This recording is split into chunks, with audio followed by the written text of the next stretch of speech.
school, last week of school, it's still going. Oh, yeah. Josh, we good? Our great support staff. Yes, they are great.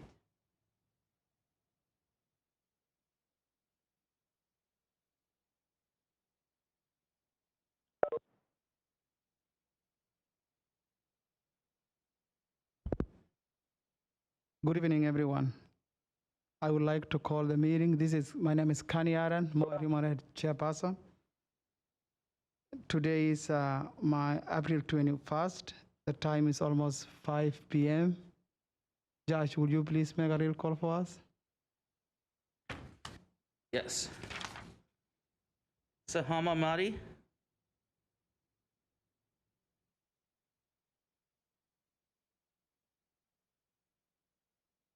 Saham, can you hear us? I saw her. She's here. Connie Aden? Yes. Deb White? Yes. Shinwar Mahi? Mikhail Pauline Normandan? Yep. Eileen Cohen Pearson? Yes. Jennifer Troska?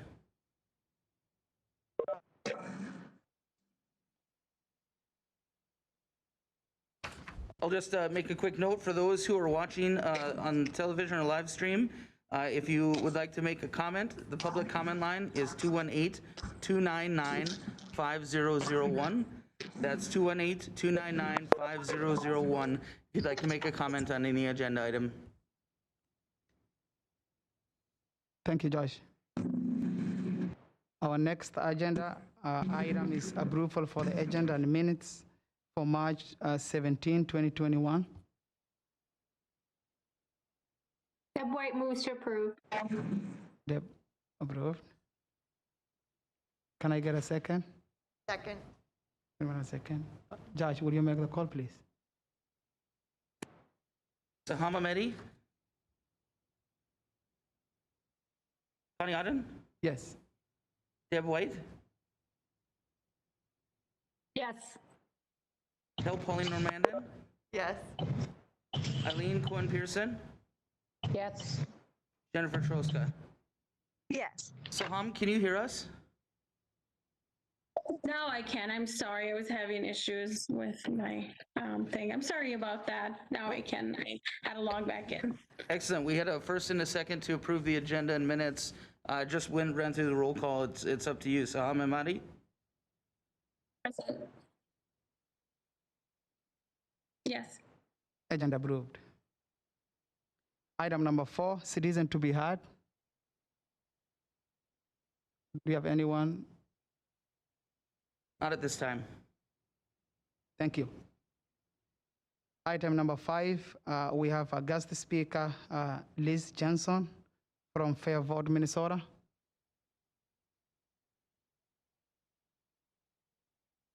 Hi, everybody. I'm Liz Johnson from Fairvolt, Minnesota. I'm the Deputy Director.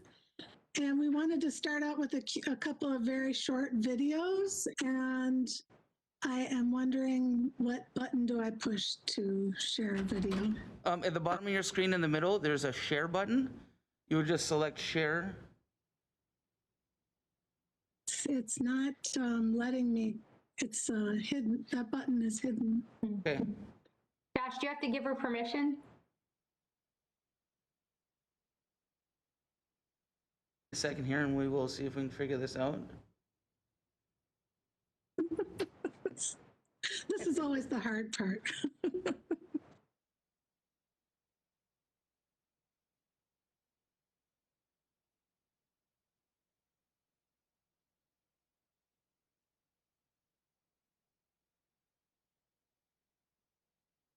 Mr. Chair, could they both introduce themselves while we're waiting? Yes, please.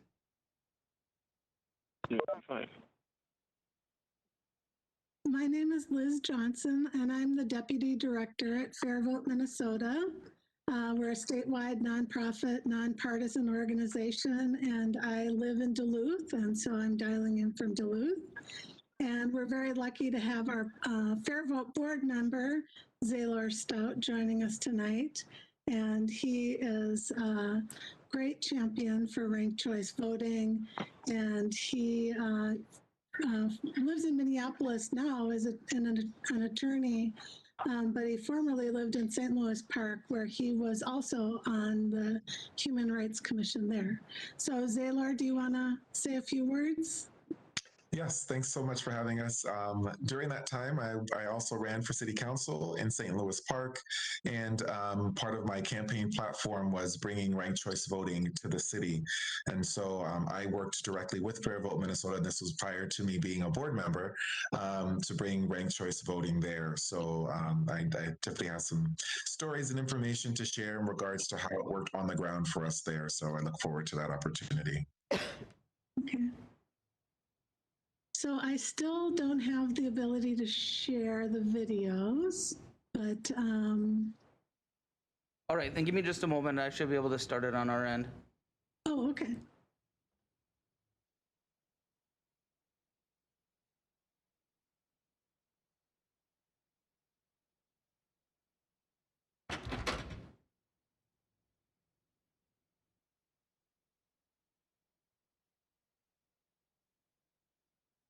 Vote for one candidate for each office.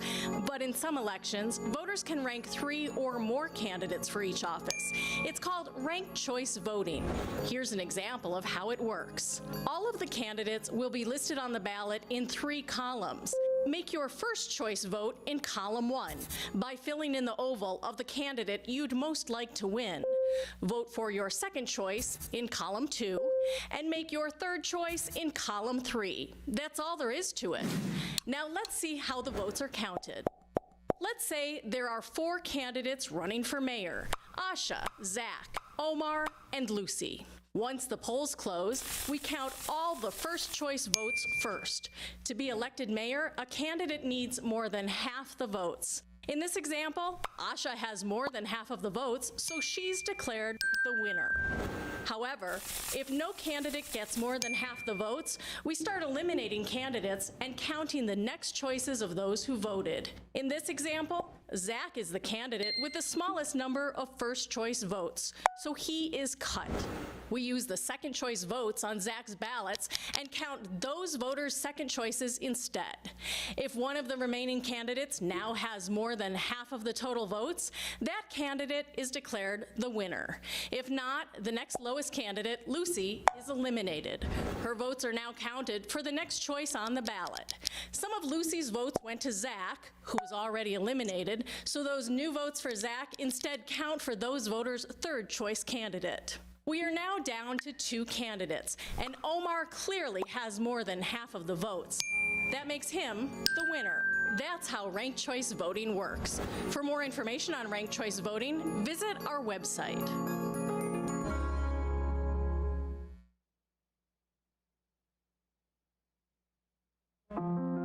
I was born in Somalia. I was actually born in Louisville, Kentucky. I was made in Taiwan, but I grew up in Okinawa, Japan. I'm actually originally from Orange County, California. Now I'm the mother of 5. Tiana is my oldest girl. I came to the United States 21 years ago. Moved here for law school to go to St. Thomas. And have been a Minnesota resident for the past 20 years. Coming from Okinawa, Japan, building community has always been with me ever since I was a young child. I am somebody people know in the community that I help get more jobs, more education, more equal opportunities. My great-grandmother was a teacher when they had just went from segregated classrooms to integrated classrooms, and she was actually a teacher of one of the first integrated classrooms. My parents lived through segregation. I did not. I ended up being a victim of a hate crime, and so that was like my first introduction really to social justice. I've learned that there are systems that are in place that don't allow real freedom to occur. But if you are not part of the decision makers, then somebody will make you decision, right, for your community. When you do ranked choice voting, you bring in people who are usually not heard. Representation is crucial because different people are going to have different perspectives in regard to how the world works. So having a seat at the table is a space for everyone.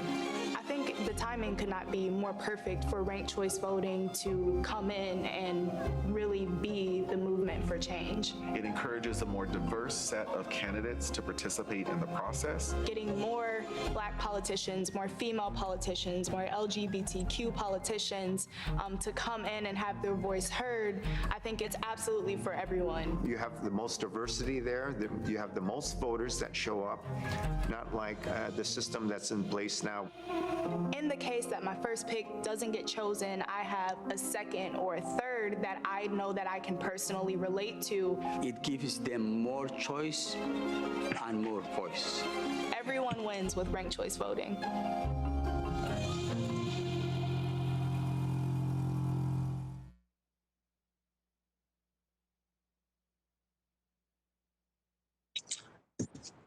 I think Liz wanted me to start. Does that work?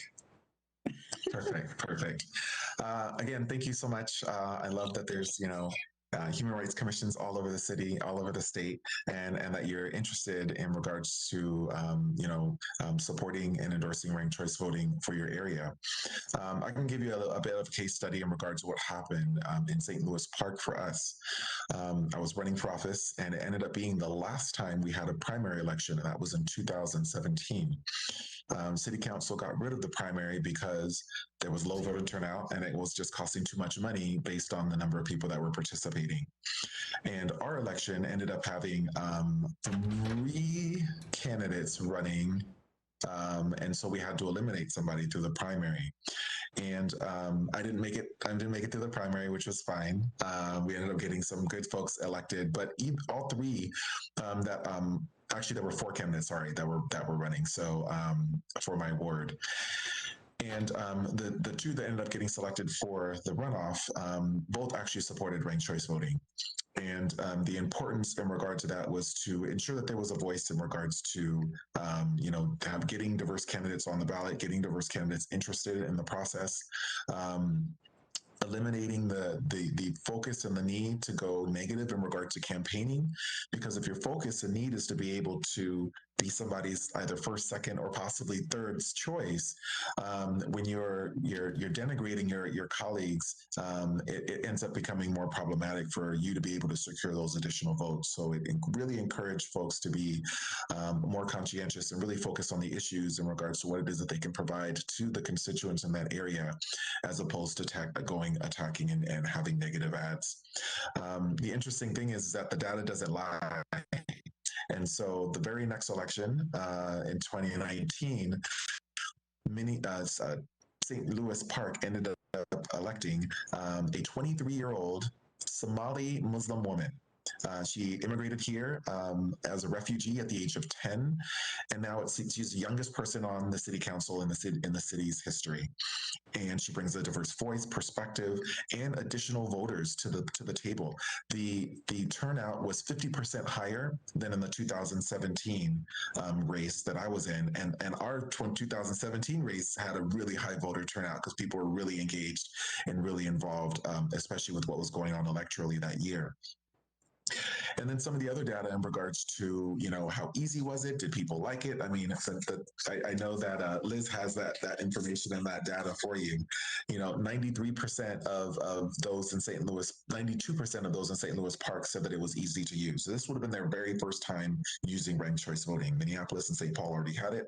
This is a suburb, right? This isn't necessarily the quote big city. So this would likely be more analogous to your area. 79% indicated that they wanted to continue using it.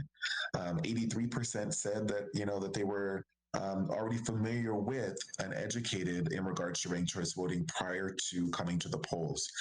And so I remember, testifying in front of the city council. And again, there was a lot of fear mongering that, people wouldn't know how to do it and it was more complicated, but that just hasn't borne out with the facts in regards to how it actually works for folks on the ground. And St. Louis Park loves it. And they're going to be continuing to use it in the future. And again, there's the aspect of saving money and resources, especially with not them already choosing to get rid of the primary. But if that's an option for you, then it pretty much eliminates the need for a primary, because it's the ability to be able to have I'm originally from California, so it's instant runoff voting in California. We use ranked choice voting here. So I'll turn it over to Liz and make sure that I address and answer any questions that you might have in regard to this too.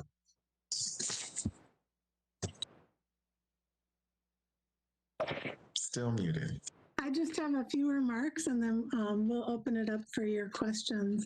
I'm passionate about ranked choice voting because it does really just open the door to increased and more diverse participation in elections in general. I'm the kind of person that really believes that diverse representation matters. And it still remains that women and people of color are really just woefully underrepresented in our state and our country, and that's not good for anybody. And so ranked choice voting is this great election tool that's constitutionally tested and upheld by the Minnesota Supreme Court. It maintains the one person, one vote rule because everybody gets their vote in every round.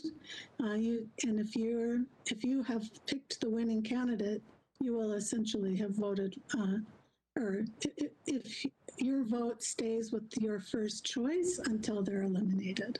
And so it was also thoroughly vetted by the State League of Women Voters a little over 10 years ago in a really extensive research project that they did.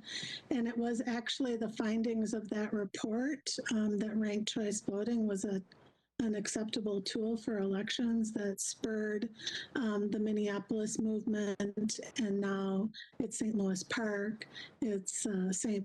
Paul, it's Bloomington, it's Minnetonka, and there are other cities that I think would be further along, but we have to change some state legislation in order for most cities to use it, like Moorhead. You're not able to choose to use it until, because you have even year elections, and so there's just an administrative piece of legislation that needs to go through called local options that would address the ballot design issue for even years. So Maine and Alaska have both adopted ranked choice voting statewide. It's used in dozens of cities across the country, urban and rural, New York City to Utah to San Francisco to Minnesota.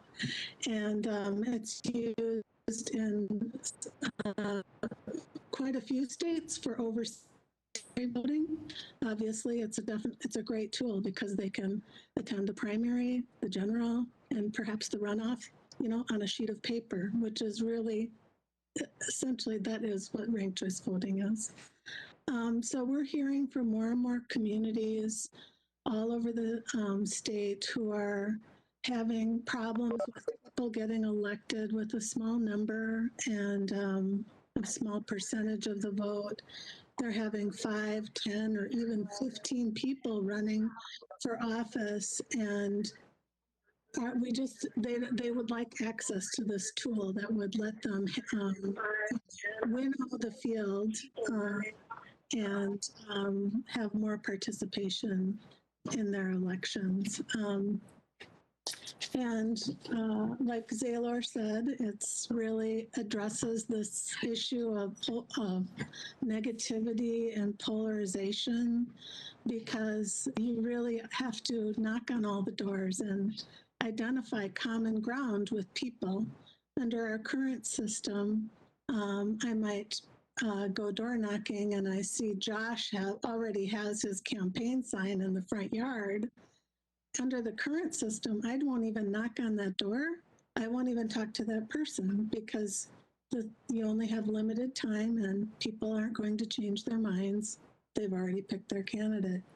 But that's not what happens and under ranked choice voting. And if you talk to folks who live in ranked choice voting communities, they will tell you that they love it and they never want to let it go. And just finally, I'll say that as we speak, the Minnesota Senate is debating and voting on a state omnibus, government omnibus bill that includes a provision to ban ranked choice voting in Minnesota, which really essentially usurps local control, and it it really upends what the thousands and thousands of voters in Minneapolis, St. Paul, St. Louis Park, Bloomington, Minnetonka voted to bring that system to their community because they wanted to use it.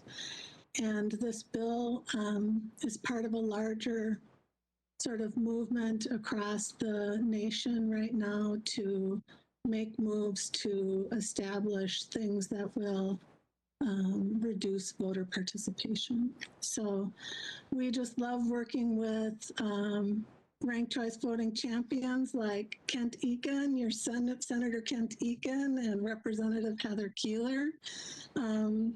They really make this work a lot of fun. And Deb White, has been a real pleasure to work with you too.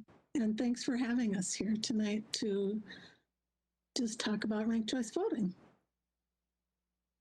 Any questions for Liz and Zayla? I'll just point out, Connie, that we have a caller on the line, Lillian, that would like to comment on this. Lillian, go ahead, please.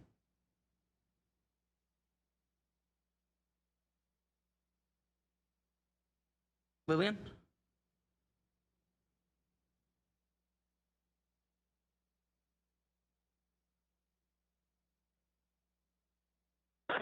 Yes, hi. I just wanted to quickly agree with everybody else in that there is no way I would have even considered running for the city council. Like, back when the elections were originally happening, I was in a different ward and considering a run.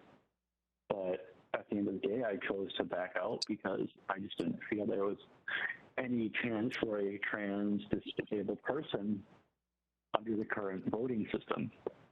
So I chose to back out. And the only reason I'm running now is because we have, a unique situation. But I agree. I think ranked choice voting would give us a lot more people who might feel invisible to the outside world. As in, we would, and I agree. If I were to be campaigning right now, I would see a sign in front of someone's yard and be like, oh, no, they're done. Move along. But with ranked choice voting, I might actually walk up to every house and interact with these people and have a real conversation. So yeah, I definitely believe that ranked choice voting is probably one of the best options we have to deal with current voting issues. Because I do believe that our voting system is flawed right now. We could use an update. Yeah, that's pretty much all I have. But yeah, thank you everybody. And this is the first time I even heard of this commission, so I appreciate everything you guys do. So thank you.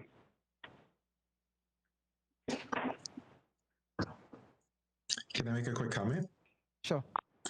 Well, thank you so much, Lillian, for running and for sharing your comments today and bringing up the important point as it relates to the alleged spoiler vote, right?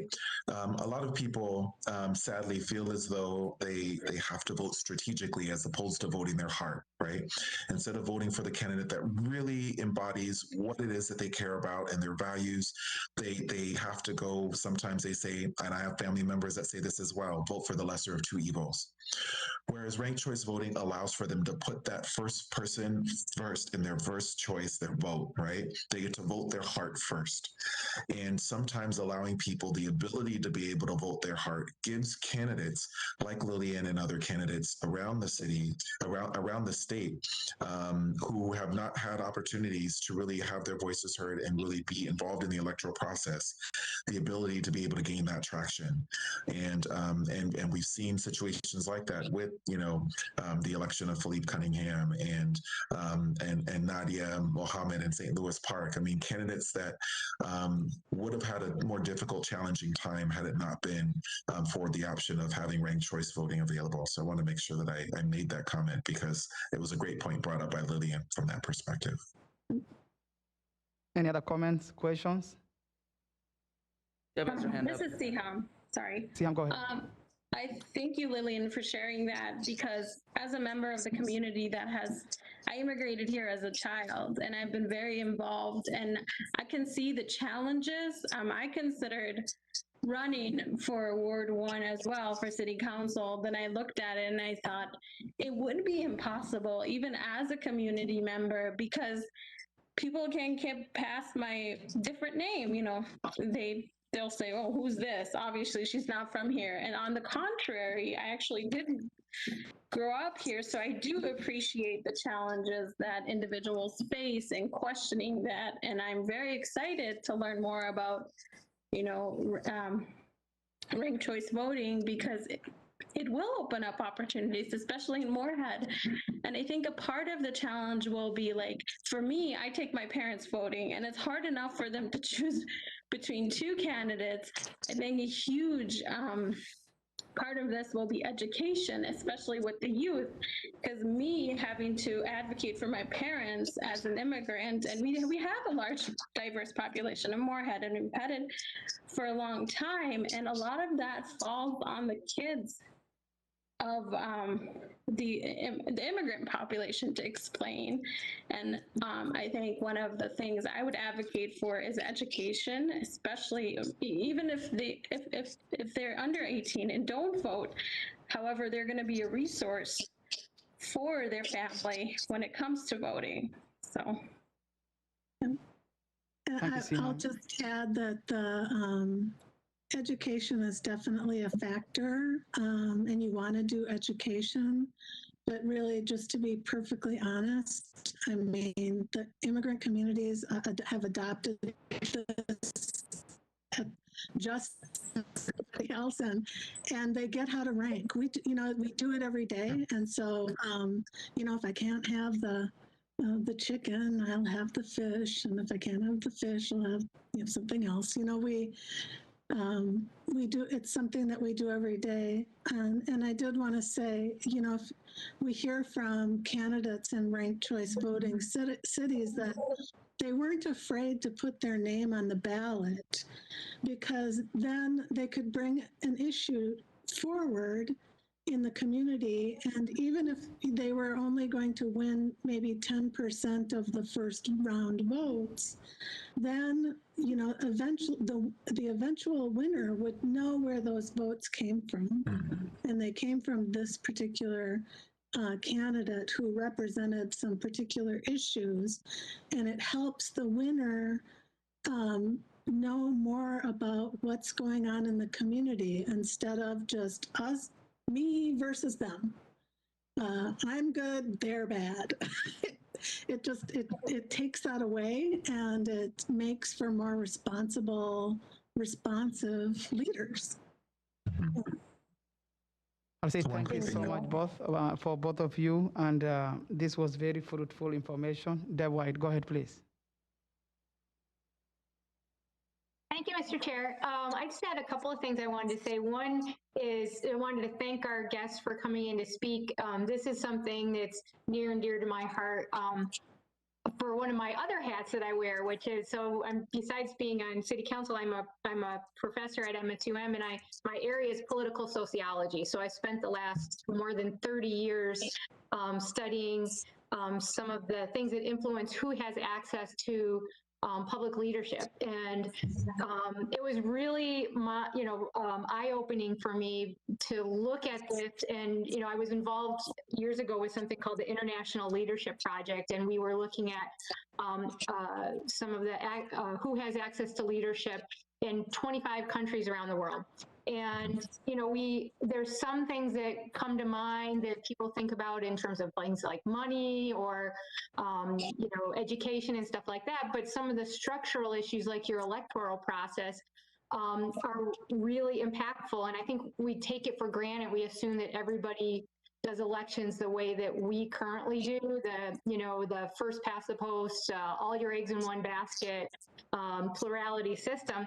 And that's not the case. And what I found is that overwhelmingly the places that have greater representation of people from minoritized communities or just even have more diversity within their elected bodies, are ones that use other electoral methods and not use the system that we currently use. And ranked choice voting is one of those, and there's other similar things, but that is one of the main ones. And it was just really eye-opening for me to see that, to think like, oh, there are other things, there are structural things that we could change about how we elect people that could really open up access and improve our democracy, make us have elected bodies that better represent all of our citizens. But so that was one of the points that I wanted to make because, as I said, it's near and dear to me.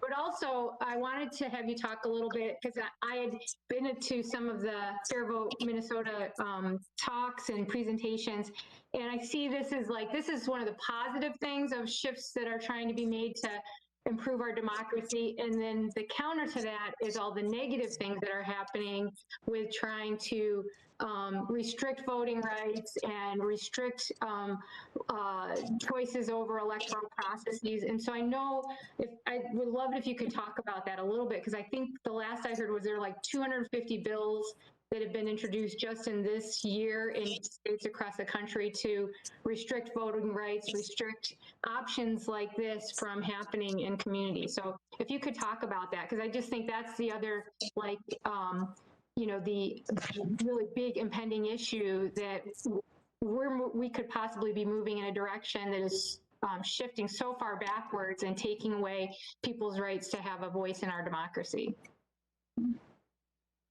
So I'll let you go first, Liz.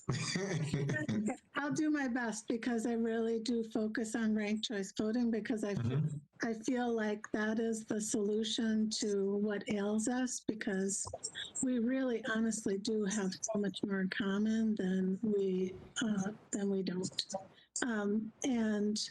But there's efforts afoot to stop good legislation like HR 1 in Congress right now.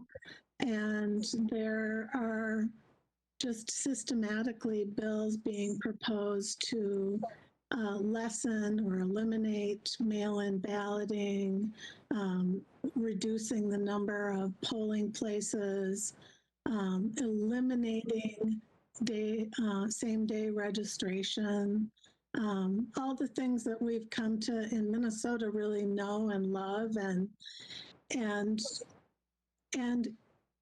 it's so studied and researched and checked and double checked, and there is no big conspiracy. There are people though that just have a habit of perpetuating these lies about the results of our election, even here in Minnesota, when we have just such great turnout and such thorough auditing of the process. It's thorough, and anybody that's ever worked an election knows how thorough. There's ways to check and triple check to make sure that it's an accurate vote. And so I don't know, I don't want to say too much about what the motivation is, but it's definitely happening, and it's very important that we do what we can to say, no, that's not okay, and here's some other things we do want you to do. And so we have House File 89, which is the ranked choice voting bill, and then there's House File 9, I believe it's 9, which has a bunch of other good, positive reforms that will move through the House. They will. They're getting traction in the House, but we're polarized in Minnesota with a divided government, with one party in control of the Senate and the other party in control of the House.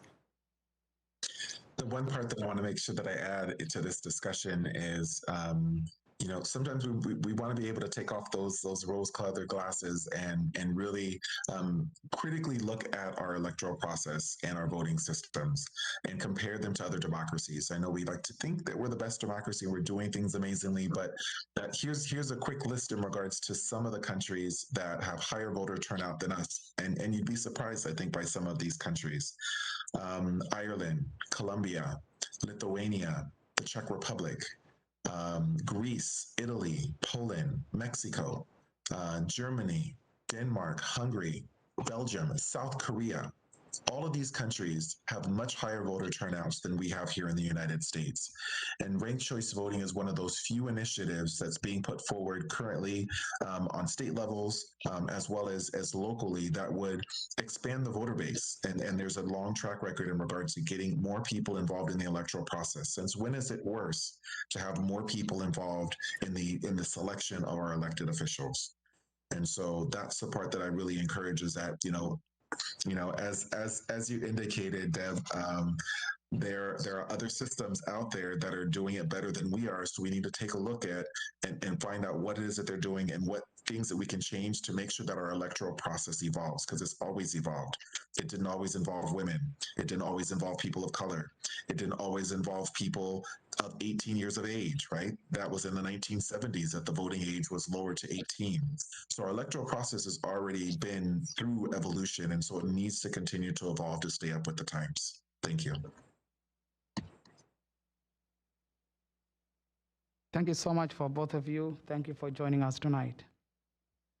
Connie? Yes. Before we move on to the next agenda item, we have a citizen to be heard. Nicole has been patiently waiting for quite a while. Okay. Nicole, go ahead, please.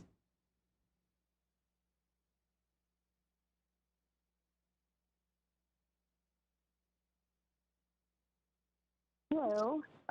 Thank you for taking my comment today. I just had a couple of things I would like to say in support of ranked choice voting. Can you hear me? Yes. Okay, thank you.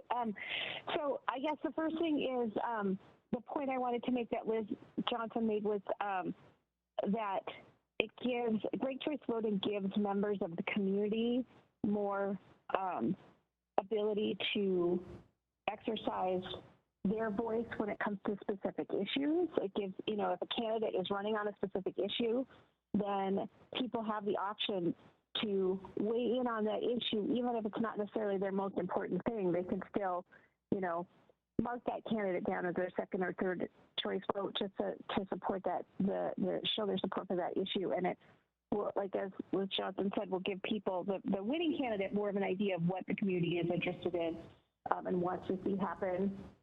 And I have worked in the past as an election judge, and I do believe from that side of things, this is something that we can, as election judges, can learn how to implement and educate voters on when they come in. I mean, voters are often a little bit perplexed about different things on a ballot under any circumstances. Not every voter, but some voters, are. And so this is part of what we have to do is explain what's on the ballot. And I'm confident that this is something that we could explain as election judges. And the final thing is I worked as a campaign manager on a campaign that was elected via ranked choice voting. And it was a really great process. People did understand how it worked. And it did, I think, in my opinion, make that election less contentious than it might have been otherwise, because you're not asking for a zero-sum vote for me and no one else. You're asking people for their first choice vote. And knowing that if they say no, you can ask them for their second choice vote. And so, in my opinion, it's a much more collegial way to run an election. Nobody has to be against any other person. They can run for particular issues and give the voters the opportunity to make decisions based on that. So those were my comments, and thank you very much for taking my comments. Thank you so much, Nicole. Thank you for sharing this. Any comment? Thank you all. Moving agenda number 6, item number 6. We have another guest speaker, Michelle from High Plains Fair Housing. Michelle, the floor is yours. Hello, thank you. Hi, thank you for inviting me to speak today. I'm Michelle Ridds, the Executive Director of High Plains Fair Housing Center. Each year, we celebrate in April Fair Housing Month. The law was enacted only 7 days after Martin Luther King was assassinated, and it remains one of his most important legacies. Last year, I was invited to speak in front of you for Fair Housing Month, but we had just entered the worldwide pandemic, and almost instantly we were all required to work attend school, worship, shop, and connect to the outside worlds within the confines of our own homes. And over the past year, the idea of home as being your safety and refuge has taken on new meaning. And now with us being almost on the other side of the pandemic, we're more aware than ever of how important it is to have safe and stable housing free from discrimination. So fair housing is a right protected by federal and state laws. It means that you can freely choose a place to live without regards to your race, your color, religion, sex, national origin, because you have a disability or you have children in your family. In Minnesota, we have additional protections, including public assistance, sexual orientation, marital status, creed, and age. Both state and federal fair housing laws require housing-related transactions to be free from unlawful discrimination, and nearly all real estate transactions, including lending, sales, insurance, mortgages, appraisals, are all covered under the Fair Housing Act. High Plains is the only organization in the region with the mission to support the Fair Housing Act. In the past year, actually, calls to our intake line have increased over 55%. We saw many more familial status cases because more children were at home and at home for longer periods of time. And so if children make noise and neighbors would hear it and complain. And we've seen cases where landlords would choose to evict the families with children rather than, try to mediate between the neighbors.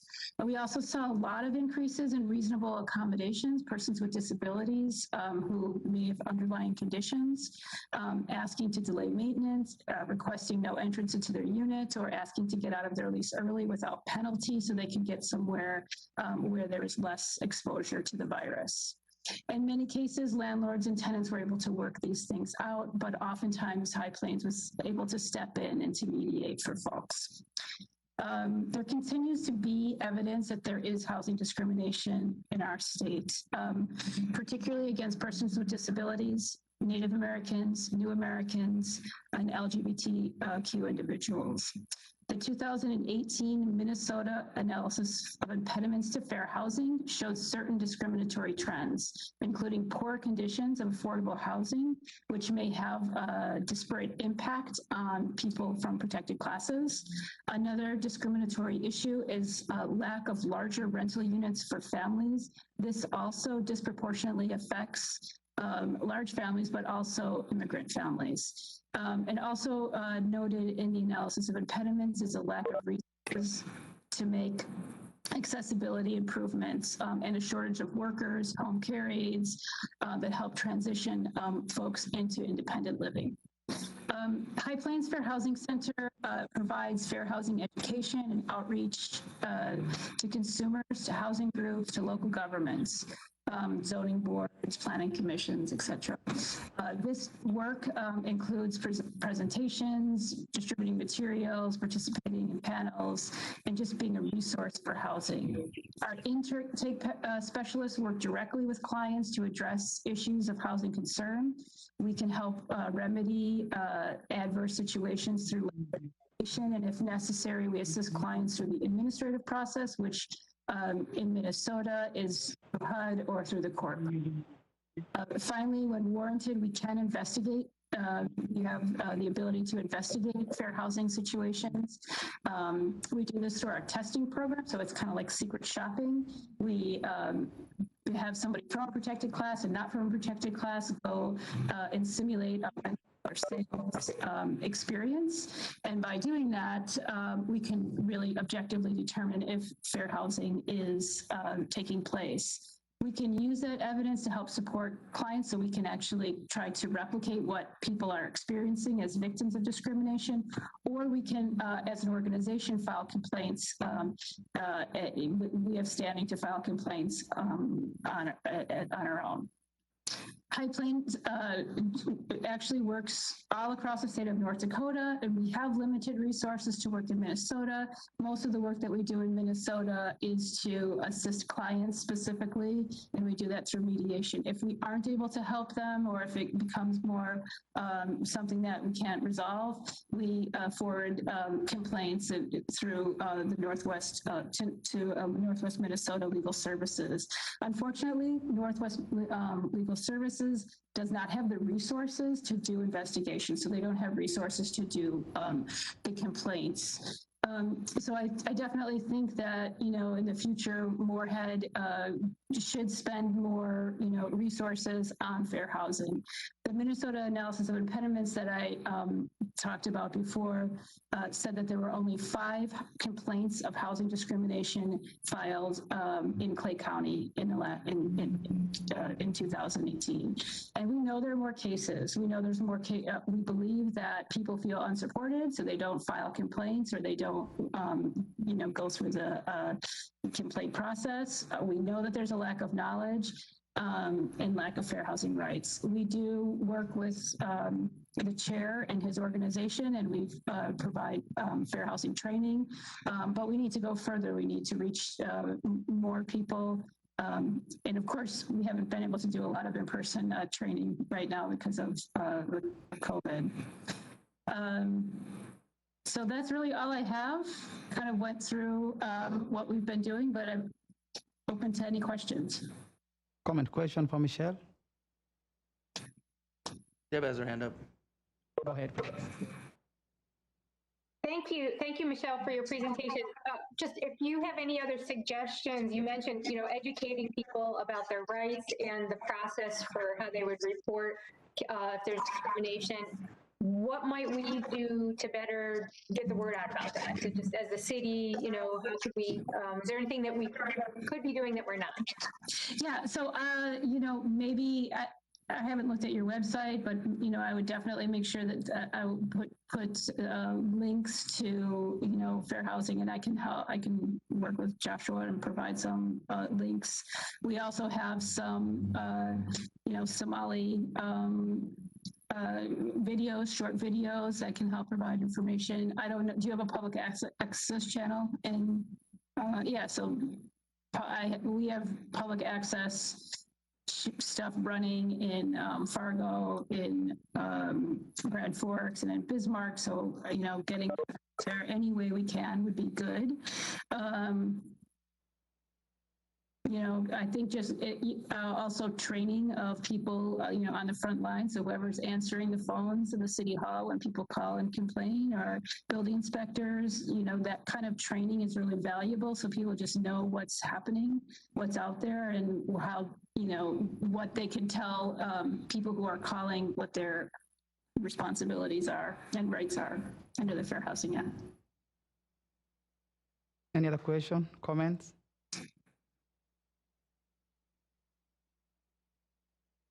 Thank you so much, Michelle. Thank you for joining us. Thank you. You bet. Bye-bye. Bye. Connie? Yes. We have another citizen that has called in and wanted to make some comments. Janine Hansen. Janine, go ahead, please.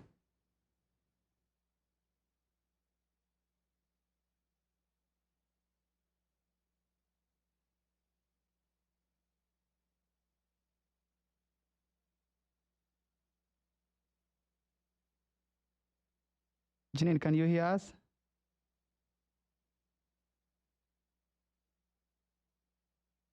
Janine, you'll have to unmute.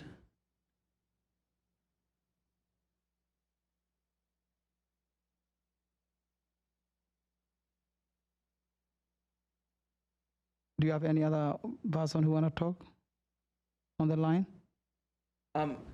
It's *6 to unmute, Janine.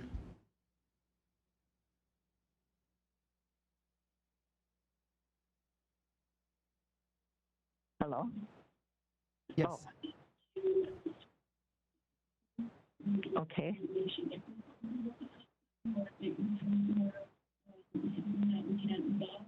Hello? We can hear you, Janine. Go ahead. Oh, okay. Okay.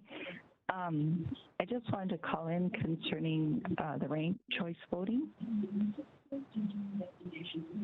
actually in opposition of it. I know in California, both Governor Jerry Brown and Governor Gavin Newsom were opposed to it, and they felt it deprived voters of genuinely informed choice, and that led to voter confusion. And also in New York City, the city council's Black, Latino, and Asian caucus gathered outside the city hall to speak out against ranked choice voting. And they insisted there would be a negative impact on minorities and discourage candidates from hard campaigning. And they also pointed out to difficulties in San Francisco and the repeals in Vermont and Michigan. And that was in 2019, which is fairly recent. So I just wanted to leave that message. Thank you so much, Janine. Do you have any other one on the line, Josh? Nope. Thank you. I'm sorry. Okay, thank you. Bye. Moving the next item, item number 7, law enforcement update. Sergeant Martin, we have here. Thank you, Mr. Chairman. I just want to thank you for putting me behind the 2 excellent presentations that we had tonight. A lot of discussion was had on both topics. One thing that came up during ranked choice voting, I know Mr. Stout had talked about voter turnout. I too, like one of the callers, I volunteered to be an election judge, and just wanted to point out that Minnesota does have an excellent turnout. I know he was talking about the national turnout for voting, but Minnesota, I know we flirt with around 80% on a yearly basis, and we're right up there as one of the top states in the nation for voter turnout. But that doesn't mean we're the best. We can always do better. We can always encourage more people to register to vote, and those that are registered, encourage them to get out their vote on the issues that they're interested in and involved in. So excellent presentations tonight. That's all I had to say on that. I got a couple things to touch on with the police department. The first one, before I forget about it, is that our Moorhead Police Activities League, our PAL program, we're again hosting the Pitch, Hit, and Run Major League Baseball event on May 4th this year. If there's any kids that are age 8 to 12 that are interested, or 8 to 13 that are interested in coming out, male or female, they can register at moorheadpal.org. If they're good at hitting, if they're just fast and they like to run, we'll have them run the bases. If they're good at throwing the ball, we can have them to do that event. It's a fun event. Takes about a half hour from the time you leave till the time you're done, and you get a copy of all your scores. We'll be up at Centennial Park that evening. But go on to the Moorhead Pals Facebook site, or just register at moorheadpals.org and get signed up for it. The second thing that I wanted to talk about, that I've somewhat been flirting the commission with, saying that we have something new coming, is that for many of you, you know that Chief Monroe became chief in the middle of 2018. At that time, he began restructuring our department with a goal of reducing the amount of middle management that we had and increasing the amount of patrol officers and support staff that we had to assist. That went into development in 18, and early 2020, we were able to make those changes, and with that, there was a cost savings benefit that we wanted to use that money to develop some new programs. All of you know that we had COVID coming in beginning of 2020. We weren't able to start those programs. I am able now to say that we are starting some programs. We're going to be following the president's task force on the 21st century, some of the pillars that they have.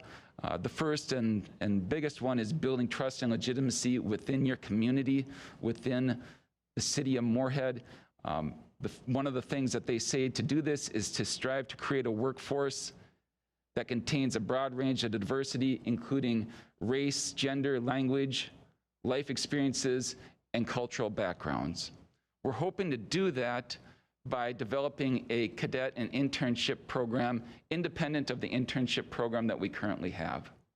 For the past year and a half, I've been our training coordinator, but also our recruiting and hiring coordinator. I've gone to jobs fairs, diversity job fairs. We've had applications out there, hiring rounds. Consistently, we have very few individuals of color that are applying for the Moorhead Police Department. With the new cadet program that we're developing and hoping to start in May of 2021, next month, we're hoping to change that. We're focusing on bringing in individuals of color, diverse backgrounds, people that can help expand the knowledge base of our department. We're working with the local colleges, trying to bring in their individuals that are either in their criminal justice, sociology, or law enforcement programs, getting them to apply for our cadet program, which will give those individuals direct access to our police department, our training, and training from our field training officers and community service officers. We're based off the cost savings from the positions that have been moved around, we're able to offer anywhere from 2 to 4 cadets up to 3,600 hours of service time per year and pay those individuals at a rate of $12 an hour. Nobody's going to get rich off the cadet program, but it's going to give a chance for students that are still in school a chance to have access to our police department to train with us, but also self-serving for us as a department, for us as a city, to bring in individuals that have a diverse background that we can help retain within our city. I would like to fill at least half of our cadet positions with individuals with diverse background, people of color that can come in and start establish themselves within our police department. We have opened up our application process already. I've had meetings with the college, the local colleges, and I say local colleges because we're really looking at this as a part-time job for them where they can put in 10 to 30 hours a week and continue on with their schooling in law enforcement, criminal justice, sociology, and working with us at the same time. We're looking for a commitment of anywhere from 6 months to a maximum of 2 years for the cadet intern program. And hopefully at that time, we're able to transition them sometime between that 6 months and 24 months into an officer position. Our application process is currently open. It'll remain open this week and next week. So if you know somebody that would be interested in them, I would encourage them to contact me, Chris Martin at the Moorhead Police Department. They can contact me just by calling the police department or by emailing chris.martin@moorheadpolice.com, and I'll reach out back to them and let them know what the specific information is that's being required for applying. But essentially, it's just your resume and letter of interest that we're looking for. That's all I have tonight, unless there's other questions for me. Any questions for Chris?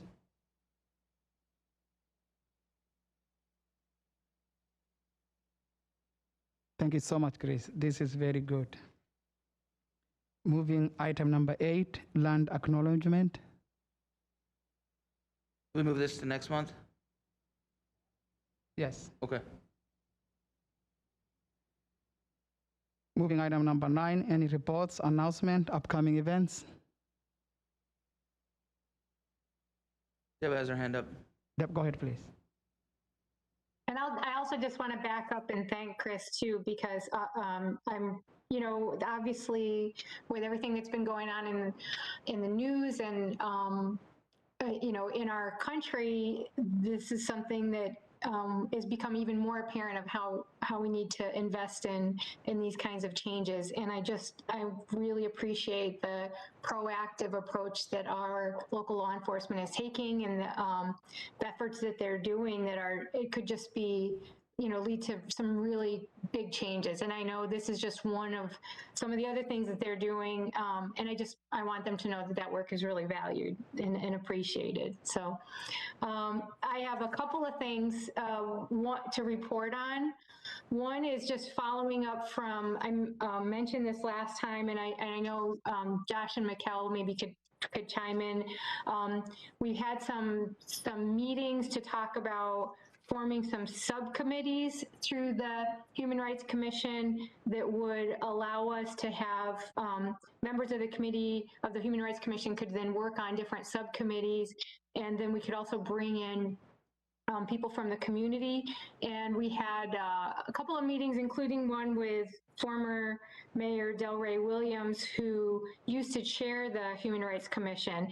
And so after our last meeting, we wanted to bring as a recommendation that if it seems as, and it seemed as if the commission was interested in forming committees, that our next step would be to have a planning meeting where we could work on deciding what committees we want to have, what the charge of those committees would be, how would people be recruited on those committees. We talked about some different ideas, like one of them maybe could be one that looks at events, because we've got events that we've been involved with or that we want to be involved with, things like Juneteenth, Indigenous Peoples Day, Pride in the Park. We talked about maybe one that looked at education, and people on that one could find speakers for our monthly meetings and work on organizing the listening sessions that we did last year, if we want to keep doing that. Other possibilities could be you could have one that just takes care of our getting the word out about our Human Rights Commission awards.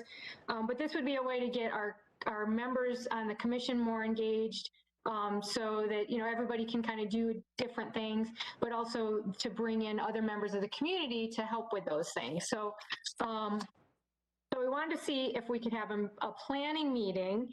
And in fact, I don't remember if it was Josh or Mikkel suggested one possibility, if the commission was interested, would be to take our May meeting and just extend it and have that as a planning meeting. So we could either, if people wanted to do one long meeting coinciding with our May meeting, otherwise we could plan it at a different time. So so I'll stop right there. I do have another thing to report on related to Juneteenth, but Mr. Chair, if you don't mind, if we could make a decision about that, if we'd like to have a planning meeting to work on kind of fleshing out our subcommittee structure, and if so, do we want to do it at our next meeting and just stay longer if that worked for people, or would people rather do it as a separate meeting?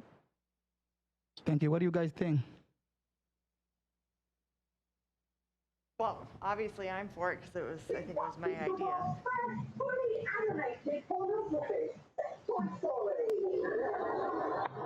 Someone's unmuted. I was thinking that since we're already kind of gathered together anyway, it would just be easier. I mean, it might only be 30 minutes longer, but yeah. So it wouldn't be, then we don't all have to arrange our schedules again to try and get together to talk about forming committees. Siham, Elaine? I was curious the time frame. I have classes on Wednesday night, so if you're talking like just a half hour, 45 minutes longer, I could certainly do that. Yeah, continuing the meeting and just having it add on works for me as well, so makes sense. Judge Good, Krish, that works for you?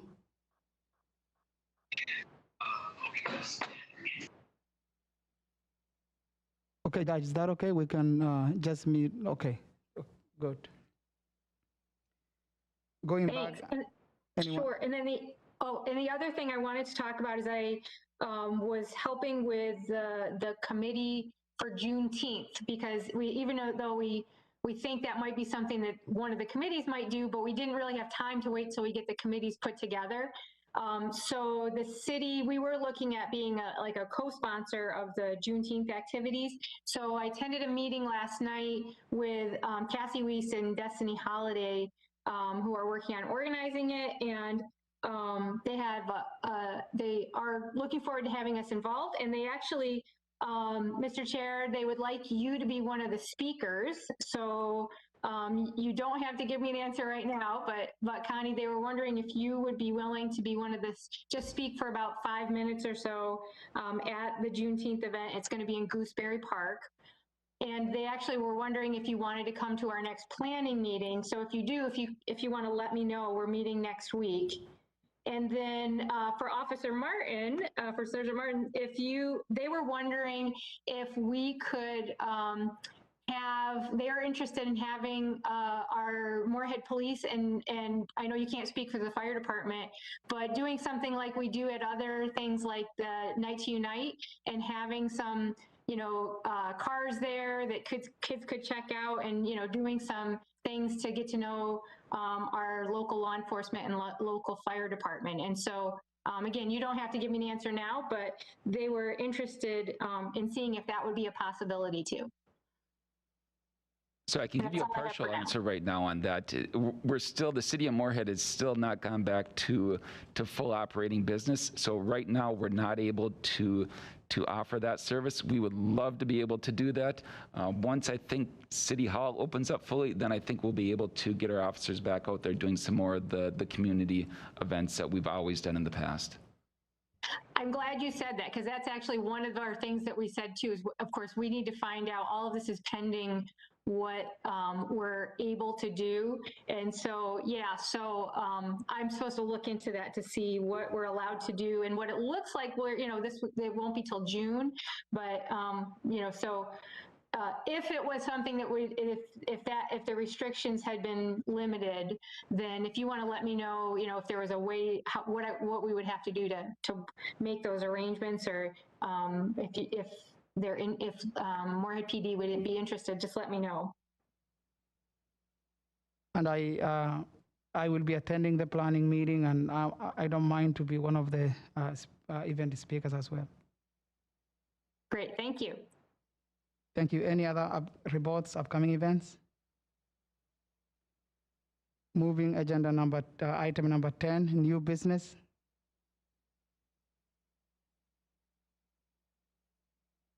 Hearing none, thank you everyone for joining us tonight, and good night.